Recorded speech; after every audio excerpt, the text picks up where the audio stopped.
പുതിയ അറിവുകൾ. റോമാലേഖനം 5-ാം അധ്യായം 3-ാം വാക്യത്തിൽ നാം കണ്ടുകൊണ്ടിരുന്നത്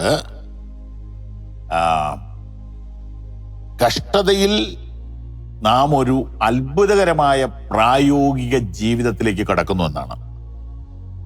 അതിൻ്റെ അടുത്ത വാചകം ഇങ്ങനെയാണ്: We know that our suffering gives us the strength to go on. എനിക്ക് ഈ തർജ്ജിമ ഒത്തിരി ഇഷ്ടമായതുകൊണ്ട് അത് വായിക്കുന്നു. നമ്മൾ സാധാരണ വായിക്കുന്നത് ഇങ്ങനെയാണ്: അതുമാത്രമല്ല, കഷ്ടത സഹിഷ്ണുതയെയും സഹിഷ്ണുത സിദ്ധതയെയും സിദ്ധത പ്രത്യാശയെയും ഉളവാക്കുന്നു എന്നറിഞ്ഞ് നാം കഷ്ടങ്ങളിലും ആനന്ദിക്കുന്നു. ഇംഗ്ലീഷ് പറയുന്നു, and that's not all. We are full of joy even when we suffer. We know that our suffering gives us the strength to go on. മുമ്പോട്ട് പോകാനുള്ള ഉൾക്കരുത്ത് നമുക്ക് തരുന്നു ഈ കഷ്ടത. നമുക്ക് വിശദമായിട്ട് നോക്കാം. കാരണം കഷ്ടത സഹിഷ്ണുതയെയും സഹിഷ്ണുത സഹനശക്തിയെയും സഹനശക്തി പരിപക്വതയെയും പരിപക്വത പ്രത്യാശയെയും ഉളവാക്കുന്നു എന്ന് നാം അറിയുന്നു. അപ്പോൾ കഷ്ടതയിൽ ചില അറിവുകളുടെ ഭണ്ഡാരം തുറക്കപ്പെടുന്നു. അതെ, നിങ്ങളുടെ നല്ല കാലത്ത് നിങ്ങൾ കാണാത്ത ചിലത് നിങ്ങളുടെ കഷ്ടതയിൽ നിങ്ങൾ കാണും. നിങ്ങളുടെ സുഖസമൃദ്ധിയിൽ നിങ്ങൾ ഗ്രഹിക്കാത്ത ചിലത് നിങ്ങളുടെ പ്രയാസഘട്ടങ്ങളിൽ നിങ്ങൾ ഗ്രഹിക്കും. നിങ്ങളുടെ അകത്ത് മറഞ്ഞു കിടന്ന ടാലന്റുകൾ പുറത്തു വരും. നിങ്ങളെക്കുറിച്ചുള്ള ദൈവവിളിയുടെ പൂർണ്ണ രൂപം വെളിയിൽ വരും. ഏതു മനുഷ്യനും മടിപിടിച്ച ഒരു ജഡമുണ്ട്. അവനെ തിന്നുക, കുടിക്കുക, ആനന്ദിക്കുക, ഉറങ്ങുക, ഉല്ലസിക്കുക, ആമോദിക്കുക, ആഘോഷിക്കുക, അർമാദിക്കുക, ഇതൊക്കെ അവന് ഇഷ്ടം.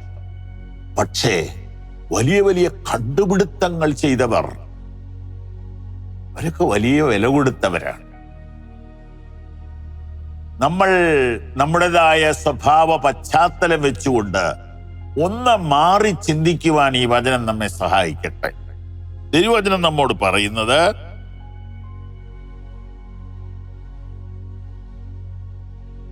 ചില അറിവുകൾ നമുക്ക് തരുന്നു. എന്താണ് ആ അറിവ്? കഷ്ടത സഹിഷ്ണുതയെയും സഹിഷ്ണുത സിദ്ധതയെയും സിദ്ധത പ്രത്യാശയും ഉളവാക്കുന്നു എന്ന് അറിയുന്നു. എപ്പോഴാ അറിയുന്നേ? കഷ്ടതയിലൂടെ പോയപ്പം. അല്ലാതെ അറിയാൻ പറ്റുമോ? ആ പാതയിലൂടെ പോയെങ്കിലേ ആ പാതയിലെ അനുഭവങ്ങൾ അറിയുകയുള്ളൂ. ആകയാൽ ആ പാതയിലൂടെ പോകാൻ നമുക്ക് ഇഷ്ടമില്ലെങ്കിലും കർത്താവ് നമ്മെ അതുവഴി നടത്താൻ ഇഷ്ടപ്പെടുന്നു. നമ്മുടെ മക്കളെ നമ്മൾ ആദ്യമായിട്ട് നഴ്സറിയിലേക്ക് വിടുമ്പോൾ കരയാതെ പോയ ഏതെങ്കിലും കുട്ടികളുടെ അമ്മമാർ ഇത് കേൾക്കുന്നുണ്ടോ? ആദ്യമായിട്ട് ബോർഡിങ്ങിലേക്ക് വിട്ടപ്പോൾ സങ്കടപ്പെടാതെ പോയ ഏതെങ്കിലും കുട്ടികളുടെ മാതാപിതാക്കൾ എന്നെ കേൾക്കുന്നുണ്ടോ? ആദ്യമായി വിദേശത്ത് പഠിക്കാൻ പോയപ്പോൾ സങ്കടപ്പെടാത്ത ഏതെങ്കിലും അമ്മയപ്പന്മാരെന്നെ കേൾക്കുന്നുണ്ടോ? ഇതെല്ലാം നമ്മൾ സന്തോഷത്തോടുകൂടെ സഹിക്കുകയല്ലേ? എന്തുകൊണ്ടാണ്? അവിടെ നമുക്കൊരു അറിവുണ്ട്. എന്താണ് ആ അറിവ്? ഈ പ്രയാസങ്ങൾ താൽക്കാലികമാണ്. ഈ പ്രയാസത്തിന് ഒരു പ്രതിഫലമുണ്ട്. ആ പ്രതിഫലം കോടികൾ കൊടുത്താൽ കിട്ടുന്നതല്ല. ഇങ്ങനെ കഷ്ടത നൽകുന്ന അറിവുകളുടെ പൂട്ട് തുറക്കാനാണ് ഈ വചനങ്ങൾ ഞാൻ നിങ്ങളുടെ മുമ്പിലേക്ക് വെക്കുന്നത്. ഞാനതൊന്ന് ഇംഗ്ലീഷിൽ വായിക്കട്ടെ. We know that our suffering gives us strength to go on. നമ്മൾ അറിയുകയാണ് ഈ പ്രയാസങ്ങൾ നമ്മെ മുമ്പോട്ട് പോകുവാൻ സഹായിക്കുന്നു. വീണ്ടും വായിച്ചു നോക്കൂ. The strength to go on produces character. ഈ പ്രത്യേക അനുഭവങ്ങൾ നമ്മളിൽ സ്വഭാവ രൂപീകരണം വരുത്തുന്നു. ഹല്ലേലൂയ. എത്ര പേർക്കത് മനസ്സിലായി? എല്ലാവർക്കും മനസ്സിലായി എന്ന് ഞാൻ വിശ്വസിക്കുക. ഈ കഷ്ടതയുടെ പ്രോസസ്സിങ്ങിൽ നമുക്കൊരു സ്വഭാവ രൂപീകരണം നടക്കുന്നു. ഞാൻ ഈ കാര്യത്തിൽ അനുഭവസ്ഥനാണ്.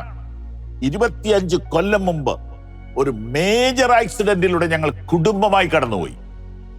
സ്വഭാവ രൂപീകരണം ആക്ച്വലി സംഭവിച്ചുകൊണ്ടേയിരിക്കുകയായിരുന്നു ആ നാളുകളിൽ, ഇന്നുവരെയും. അതേ പ്രിയപ്പെട്ടവരെ, ദൈവവചനം എല്ലാം പറഞ്ഞു തന്നിട്ടുണ്ട്. ഗ്രഹിക്കാനുള്ള കൃപയ്ക്ക് വേണ്ടി സമർപ്പിച്ച് വീണ്ടും വീണ്ടും കേൾക്കാം. ദൈവം നിങ്ങളെ അനുഗ്രഹിക്കട്ടെ. ഈ സന്ദേശങ്ങൾ നിങ്ങൾക്ക് തുടർച്ചയായി ലഭിക്കുവാൻ പവർ വിഷൻ ടിവിയുടെ സാമൂഹിക മാധ്യമങ്ങൾ സന്ദർശിക്കുക.